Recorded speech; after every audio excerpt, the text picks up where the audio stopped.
Assalamualaikum warahmatullahi wabarakatuh. Perkenalkan, nama saya Febri Fartiwi dengan nomor BPS 19101155110232 dan saya dari kelas akuntansi 1. Baiklah, bersama dengan teman kelompok saya ada Sri Kumala Dewi dan juga Media Saputri. Saya di sini akan mencoba menjelaskan mengenai apa sih itu perdagangan. Nah, kita semua tahu bahwa perdagangan atau perniagaan merupakan suatu proses pertukaran suatu barang atau jasa yang dimana dilakukan oleh seseorang dengan orang lain, oleh individu dengan individu atas kesepakatan bersama dan tanpa adanya rasa pemaksaan. Sejarahnya, sebelum uang ditemukan atau pada masa dahulu, perdagangan ini disebut dengan barter, yaitu penukaran suatu barang dengan barang, karena belum adanya uang untuk memberikan nilai terhadap barang yang diberikan tersebut. Namun seiring perkembangan zaman di masa modern ini, seluruh orang sudah menggunakan uang dalam proses penukaran barang atau jasa. Jadi dalam perdagangan saat ini, orang akan menilai suatu barang dengan sejumlah uang. Dalam proses perdagangan ada yang disebut dengan produksi atau produsen. Produsen ini adalah orang yang memproduksi atau menghasilkan suatu produk untuk diberikan ke konsumen. Konsumen itu merupakan orang yang memakai atau si pembeli atau penerima dari produk tersebut. Dan konsumsi merupakan salah satu bentuk kegiatan dari penggunaan produk yang dibeli oleh seorang konsumen. Seiring perkembangan zaman pula, pada saat ini sudah muncul banyak cara pembayaran, tidak hanya dengan menggunakan uang tunai, tapi juga bisa menggunakan e-wallet, mobile banking dan segala macamnya.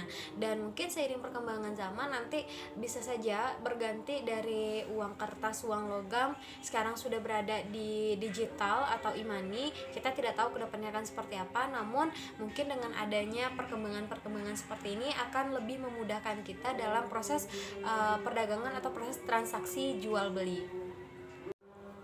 Lalu apa sih ciri-ciri dari perdagangan itu sendiri? Untuk ciri-ciri dari perdagangan di sini akan saya sampaikan beberapa ciri-ciri. Di antaranya yang pertama adalah yang paling penting adanya penjual dan pembeli. Karena kalau tidak ada penjual dan pembeli, meskipun ada produk, ada alat pembayaran, tapi tidak ada penjual dan pembeli, maka itu tidak bisa kita katakan sebagai salah satu bentuk dari perdagangan. Yang kedua adalah adanya produk yang akan diperjualbelikan, dan yang ketiga adanya alat pembayaran, baik itu berupa uang kertas, uang logam ataupun e-money dan segala macamnya.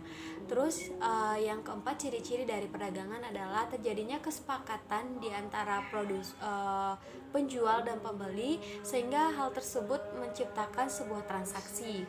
Dan di perdagangan sendiri itu ada juga yang disebut dengan proses produksi dari seorang produsen, dan dari produsen nanti akan mendistribusikan produknya kepada konsumen, dan konsumen akan mengkonsumsi produk tersebut.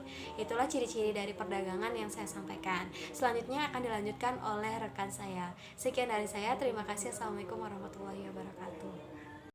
Saya Sri Kumala Dewi, BP 19101155110254. Di sini saya akan melanjutkan materi yang telah disampaikan oleh teman saya sebelumnya, yaitu jenis-jenis perdagangan.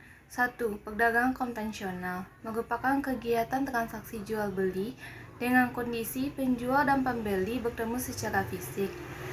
Contohnya, pasar tradisional. 2.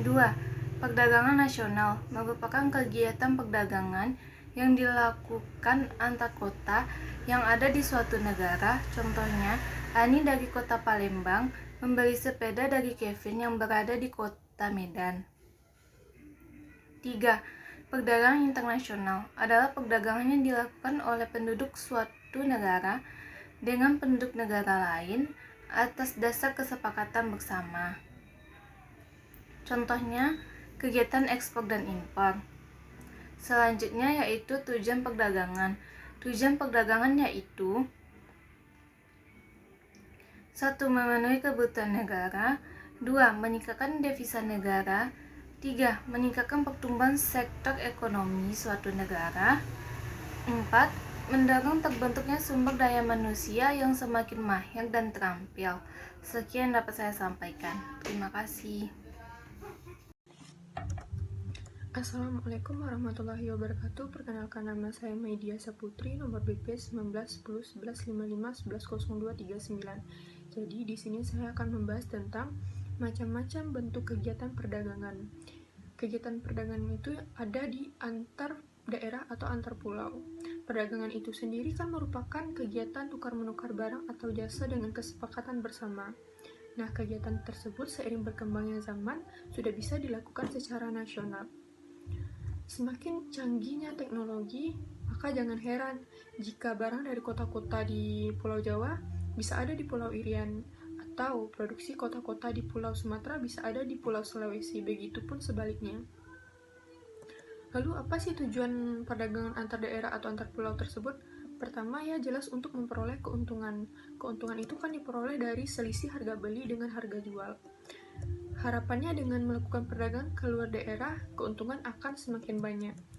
Keuntungan yang banyak juga bergantung kepada manfaat yang kedua. Ya, manfaat yang kedua ialah memperluas jangkauan pasar. Semakin luas jangkauannya, maka semakin banyak konsumen. Semakin banyak konsumen, semakin banyak pula keuntungannya. Lalu yang kedua, kegiatan perdagangan antar negara. Kegiatan perdagangan antar negara ini merupakan aktivitas transaksi masyarakat suatu negara dengan masyarakat negara lain. Contohnya begini, orang tua kamu membeli barang elektronik atau sepatu, tapi barang tersebut dikirim dari luar negeri, misalnya Singapura. Nah, itu contoh kegiatan perdagangan antar negara. Aktivitas perdagangan antar negara itu bisa dibedakan menjadi dua, yaitu ekspor dan impor. Ekspor itu merupakan kegiatan menjual barang atau jasa ke luar negeri. Pelaku kegiatan ekspor itu disebut dengan eksportir. Tujuan mengekspor barang atau jasa ialah memperoleh keuntungan. Nah, barang dan jasa yang dijual tersebut kan dibayar menggunakan mata uang asing. Kemudian, mata uang asing ini ditukar dengan mata uang rupiah. Mata uang asing tadi otomatis akan disimpan oleh pemerintah sebagai devisa negara yang bisa digunakan untuk mengimpor barang. Lalu, apa itu impor? Impor yaitu kegiatan membeli barang dan jasa dari luar negeri. Pelaku kegiatan impor disebut dengan importir. Proses transaksi impor itu ketika importir membayar barang yang dibelinya dari luar negeri menggunakan mata uang asing. Kalau dari contoh yang membeli barang dari luar negeri tadi, berarti tukar dulu rupiah ke mata uang luar negeri, misalnya dolar Amerika Serikat. Pastinya kegiatan perdagangan antar negara ini memiliki manfaat seperti memperoleh keuntungan. Selain itu juga sebagai salah satu cara menjalin persahabatan antar negara. Kegiatan tersebut juga bermanfaat untuk mentransfer teknologi modern. Misalnya begini, barang-barang yang diimpor oleh negara berkembang itu umumnya barang-barang dengan teknologi tinggi kan, otomatis akan membutuhkan pelatihan dalam pengoperasiannya. Nah, dengan adanya pelatihan tersebut bisa dalam mentransfer teknologi tersebut dari negara pengekspor ke negara pengimpor. Lalu kita akan membahas tentang ciri-ciri perdagangan. Perdagangan itu kan ada dua, perdagangan dalam negeri dengan perdagangan internasional. Jadi yang kita bahas yang pertama itu ciri-ciri perdagangan dalam negeri. Yang pertama yaitu menggunakan satu macam mata uang negara, lalu memiliki lingkup yang lebih sempit hanya di dalam negeri. Perselisihan dalam perdagangan diselesaikan dengan hukum yang berlaku di negara tersebut. Jika dibandingkan dengan barang ekspor, standar mutu produk cenderung lebih rendah, memiliki biaya pengangkutan lebih murah, umumnya pembeli dan penjual bertatap muka langsung. Sistem distribusi dilakukan secara langsung. Tingkat persaingan tidak begitu ketat karena hanya bersaing dengan negara sendiri. Lalu yang terakhir, biaya jangkauan tidak ketat karena hanya bersaing dengan produsen dari dalam negeri. Lalu kita akan bahas tentang ciri-ciri perdagangan internasional. Yang pertama itu menggunakan mata uang asing yang disepakati. Yang kedua, memiliki lingkup yang lebih luas dan tidak mengenal batas negara. Ketiga, perselisihan perdagangan akan diselesaikan dengan hukum internasional. Lalu, barang yang diperdagangkan akan disesuaikan dengan keadaan alam, selera, dan preferensi negara tujuan. Umumnya, pembeli dan penjual tidak bertatap muka langsung, memiliki sistem distribusi tidak langsung, tingkat persaingan lebih ketat karena bersaing dengan berbagai negara. Lalu yang terakhir, biaya jangkauan cenderung lebih mahal. Baik,